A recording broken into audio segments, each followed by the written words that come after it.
8 বছর পর বক্স অফিসে হিটের দেখা পেলেন বলিউড মেগাস্টার আমির খান। তার সিতারে জমি পর বক্স অফিসে ভালো আয় করেছে, কুড়িয়েছে প্রশংসা। তবে সিনেমা হিটের জন্য মিথ্যা বলতে হয়েছিল অভিনেতাকে, যার কারণে ক্ষমাও চাইলেন মিস্টার পারফেকশনিস্ট।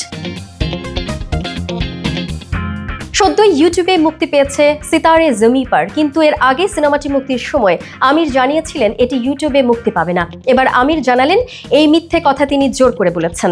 মিথ্যা বলার জন্য সাংবাদিক সম্মেলনে ক্ষমা চাইলেন আমির খান। আমির খান বলেন, যারা আমাকে জিজ্ঞাসা করছিলেন আপনার সিনেমা কি ইউটিউবে আসছে, আমি তখন এসব বলেছি। আমি হাত জোর করে আপনাদের কাছে ক্ষমা চাইছি। আমি মিথ্যা বলেছি কারণ আমি আর কিছু বলতে পারিনি। সেই সময় আমাকে থিয়েটার ব্যবসা রক্ষা করতে হয়েছিল।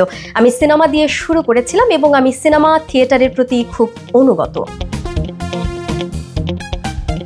আমির আরো বলেন, থিয়েটারের ব্যবসা রক্ষায় আমার বরাবরই চেষ্টা ছিল। আমি চেয়েছিলাম যে আমরা যখন প্রথমবার এই পরীক্ষাটি করব তখন আমাদের থিয়েটারটি পুরোপুরি রক্ষা করা উচিত।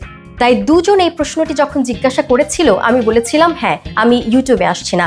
আমাকে এটা বলতে হয়েছিল এবং আমি এর জন্য দুঃখিত। আমাকে মিথ্যা বলতে হতো, নইলে আমার স্বপ্ন ওখানেই শেষ হয়ে যেত। অভিনেতা আমিরকে সামনে দেখা যাবে রজনীকান্তের কুলি সিনেমায়। প্রযোজক হিসেবে আমিরের পরের চলচ্চিত্র হচ্ছে লাহোর 1947। এতে মুখ্য চরিত্রে অভিনয় করছেন সানি দেওল ও প্রীতি জিন্তা। একই সঙ্গে তার প্রযোজনা প্রতিষ্ঠান থেকে আরেকটি চলচ্চিত্র নির্মিত হচ্ছে এবং সেটি তার ছেলে জুনায়েদ খানের। এতে জুনায়েদের পাশাপাশি মুখ্য চরিত্রে অভিনয় করেছেন সাই পল্লবী।